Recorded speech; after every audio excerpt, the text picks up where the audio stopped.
It's the Jim and Terry Show, only it's the and Terry Show today. Again, Jim, not well. A little prolonged snuffle and runny nose and what have you. Under the weather, so we wish him well.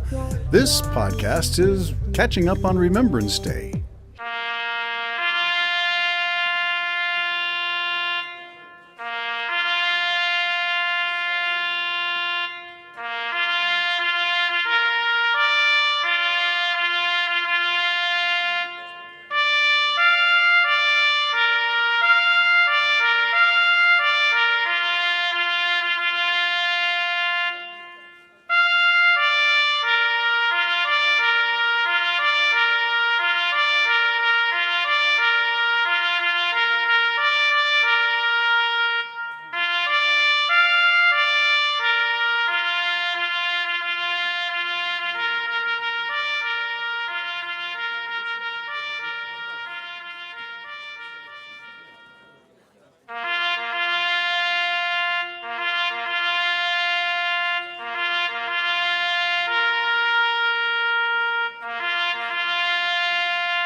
The Last Post and Reveille, two bugle pieces that used to be played, one for the end of the night, one for the beginning of the day.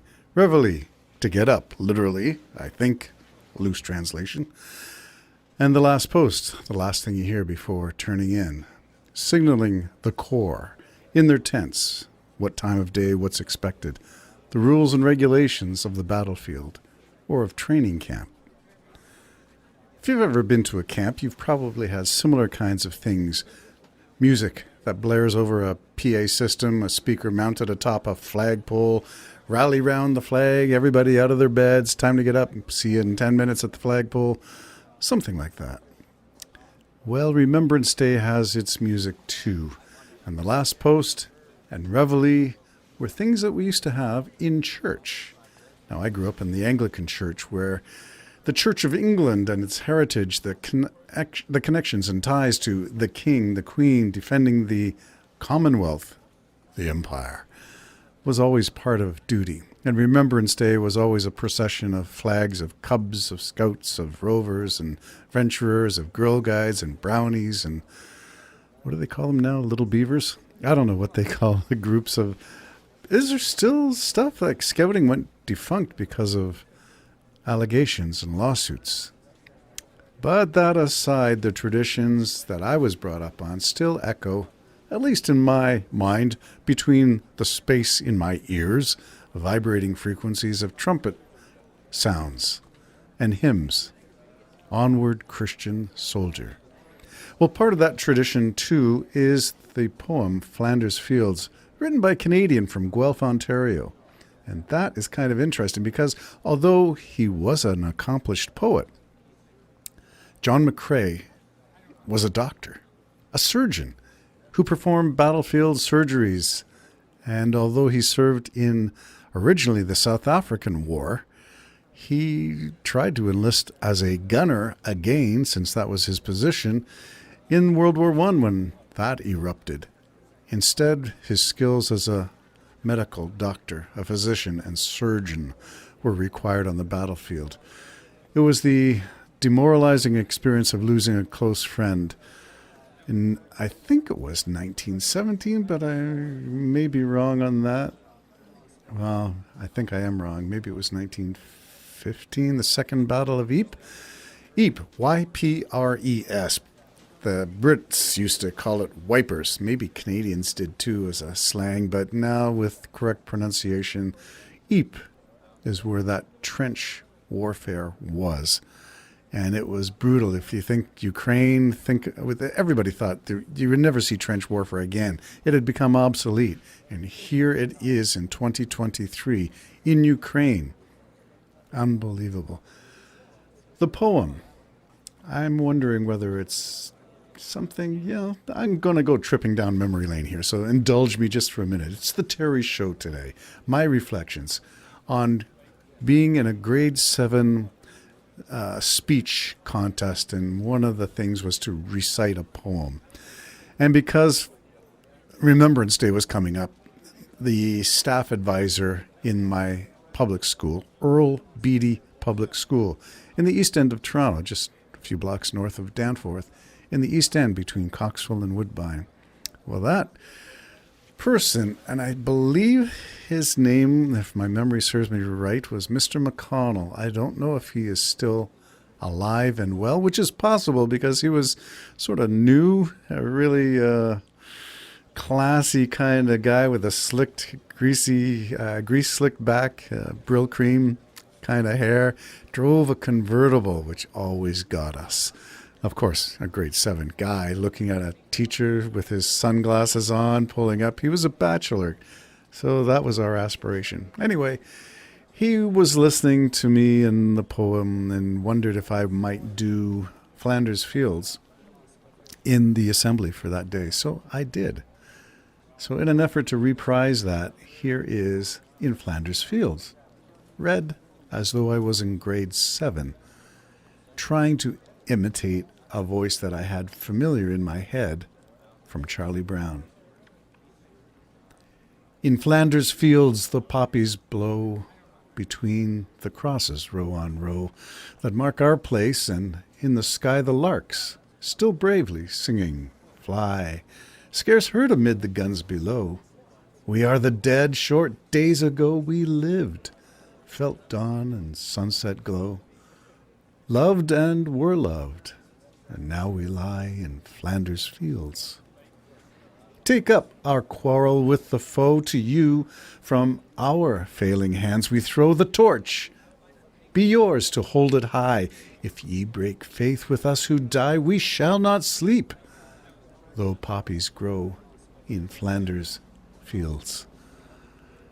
What a Canadian poem read aloud in Canadian schools for, well, I was probably in the 1960s reading that poem in a gymnasium. Our assembly was always held in the girls' gymnasium, which was a large, spacious, lots of windows and high ceilings. That's where all our official basketball games were conducted. The boys' gym was like a concrete bunker down below that gym.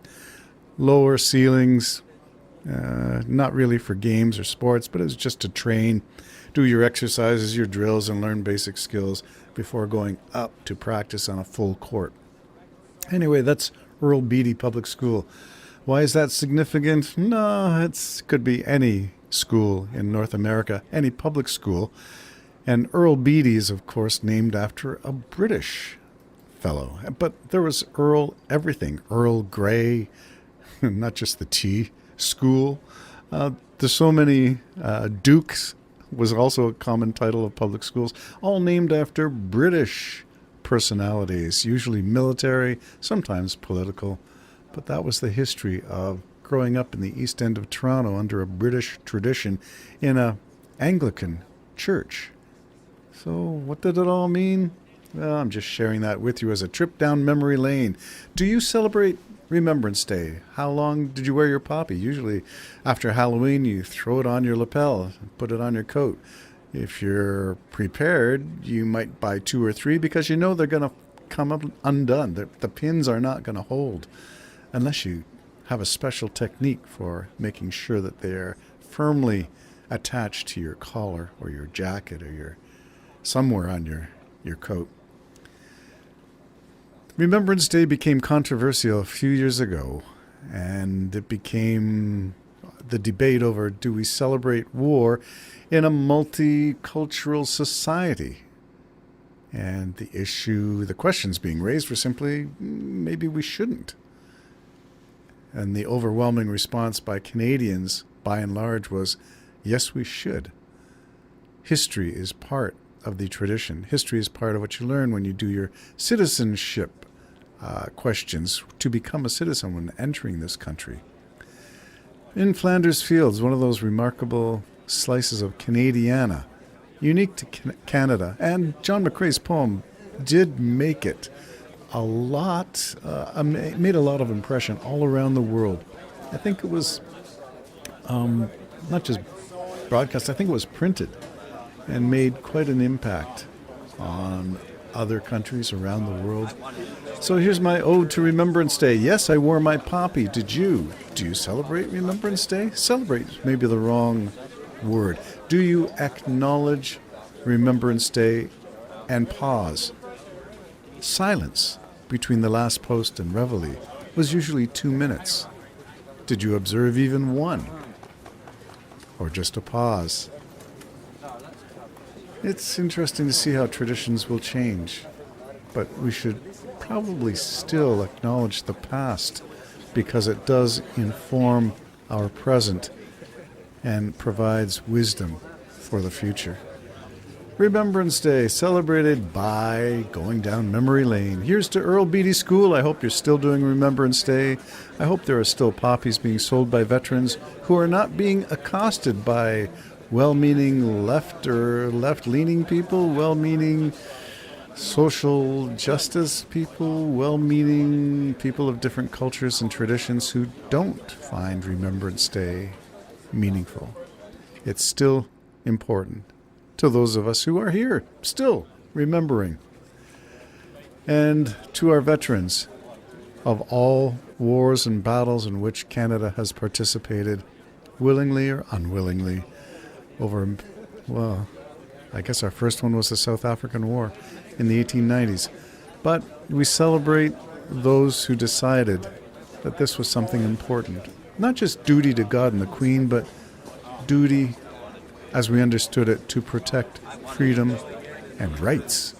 Two things very much at the front and center of Canada's discussion in politics these days.